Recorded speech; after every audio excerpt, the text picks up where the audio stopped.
Hello friends, let us now learn some important points about the X-ray generator. X-ray generator is a device which supplies the electrical energy to the X-ray tube. Generally, we have generators. What does a generator mean? Generator converts mechanical energy into electrical energy, whereas X-ray generator, if you see the word X-ray generator, there is no conversion of mechanical energy to electrical energy. Directly, the electrical energy is supplied to the X-ray tube. X-ray generator mainly begins with source of electrical energy. In United States, if you see in United States, any building will have 115 or 230 volts current with 60 hertz alternating current is available. Most radiology departments will have three-phase power supply. In radiology department, we have three-phase power supply which ranges from 208 to 230 volts. So, the main X-ray generator has two compartments. So, the electrical energy is given to the X-ray tube. Now, if you see the X-ray generator has two compartments. One, it has a console or control panel. Second, it has transformers. We will learn about transformers in a bit, but if you see, the control panel can be either simple or complex. So this control panel or control will allow the operator to select the appropriate KVP or MAS and exposure time. We can select the appropriate KVP, MAS and exposure time based on the control panel. So there are some meters which will measure the MA and KVP during the exposure. MA is measured by ammeter, that is milliamperes is measured by ammeter, and KVP is measured by voltmeter. So there are voltmeter and ammeter in the X-ray circuits which will control the amount of X-rays emitted during the procedure. So whenever based on the exposure, so there are in the console there are two things. One, we have standby button, and there is one more which is called as exposure button. So first, when we press a standby button, a mild potential difference is applied between the cathode and anode. Minimum amount of potential difference is applied, and during that time electrons are not produced. Then when you press an exposure button, that is when the actual potential difference is, the first standby button will generate minimal potential difference or minimal voltage is applied to cathode and anode. So this will heat the filament, but it will not start exposure. When you press the exposure button, then there is more increased potential difference is applied between cathode and anode. This will heat the filament further, which results in production of X-rays, resulting in production of X-rays. Now, this is about the control panel. The next is about the transformer assembly. Transformer assembly is a metal box, and inside the metal box it is filled with oil. Okay, inside the metal box in the oil there is low voltage transformer for the filament circuit, and there is high voltage transformer, and a group of rectifiers are present for high voltage circuit. So there is a potential difference in these circuits, and the potential difference in these circuits is applied as high as 1,50,000 volts of energy or potential difference is applied. So these transformers and also rectifiers which we are going to learn in our present class are immersed in the oil.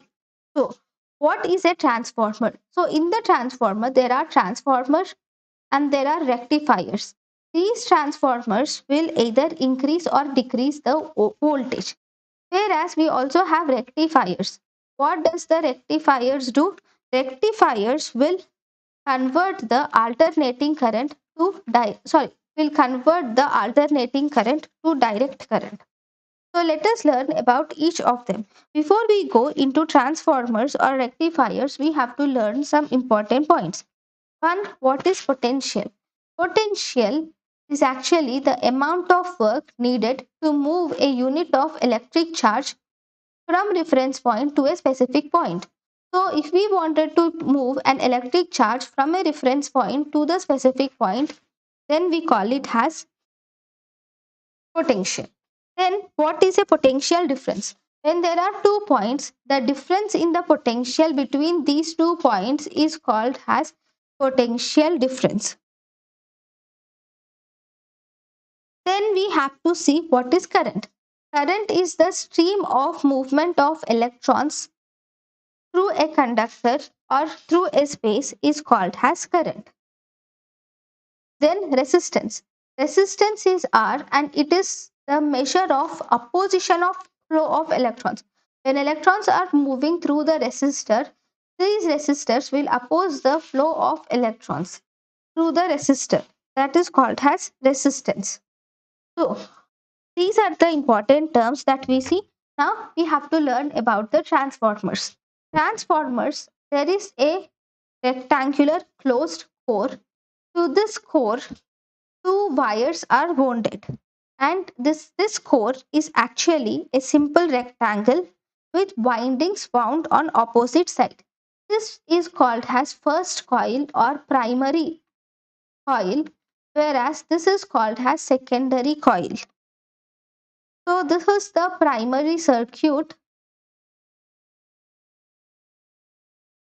whereas this is the secondary circuit. The primary circuit is connected to a battery and it is connected to a switch, whereas secondary circuit is connected to the voltmeter. So what does this core consist of? This core of the transformer mainly contains thin sheets of special iron alloys, and these thin sheets of special iron alloys are separated by insulating layers. So these thin sheets of iron alloys are separated by insulating alloys. So these insulating layers are actually reduces the eddy currents, and thus they reduce the waste of power by heat. So this is the primary coil and the secondary coil.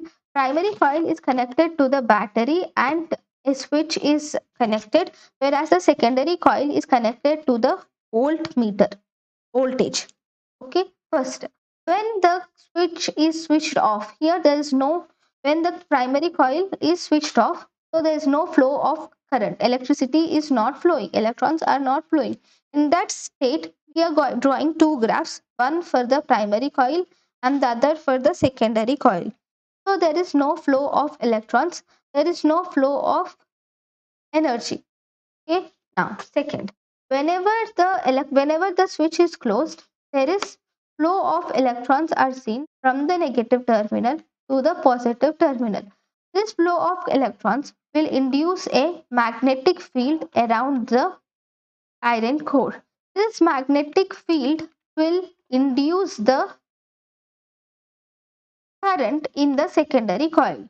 This magnetic field will induce current in the secondary coil, and once the current is produced, the voltage will move. Okay, now whenever when the electrons are flowing through the primary coil, whenever there is increase in flow of current or increase in magnetic field, only then the electric electrons or current is produced in the secondary coil.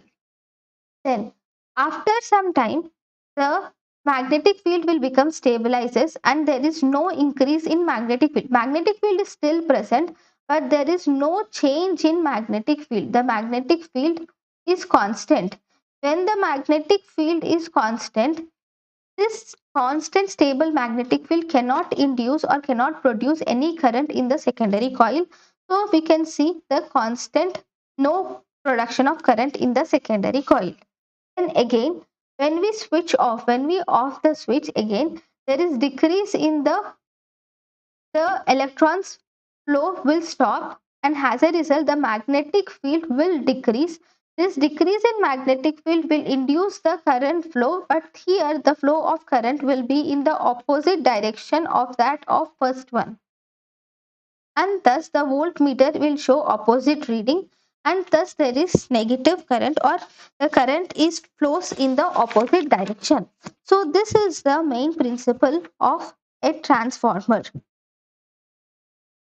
So for a transformer, we need an alternating current to be given in the primary circuit, and this alternating current, when you give in the primary circuit, this will cause increase or decrease in magnetic field. Thus there is increase or decrease in current seen in the secondary coil. Now, there are two important laws of transformer. So, law number 1, voltage is directly proportional to the number of coils. That is, voltage of the two circuits is proportional to the number of coils. So, when the voltage of the primary coil by voltage of the secondary coil is equal to the number of turns in the primary coil by number of turns in the secondary coil. So, for example, in the primary coil, if there are 100 turns, and in the secondary coil, if there are around 30,000 turns, and potential difference of 100 volts is applied, then applied in the primary coil, then if you see 100 volts is and voltage in the secondary coil is equal to number of turns in primary coil, which is 100, by number of turns in the secondary coil, which is 30,000. So voltage of secondary coil is also 30,000. So initial voltage of primary coil is only 100. As the number of turns in secondary coil increases, voltage in the secondary coil also increases by almost the same volt. Then, so this circuit is used in step down and step up transformer. In step down transformer, the number of turns in the primary coil is more when compared to number of turns in the secondary coil. So as a result, more voltage in the primary coil is converted to less voltage in the secondary coil.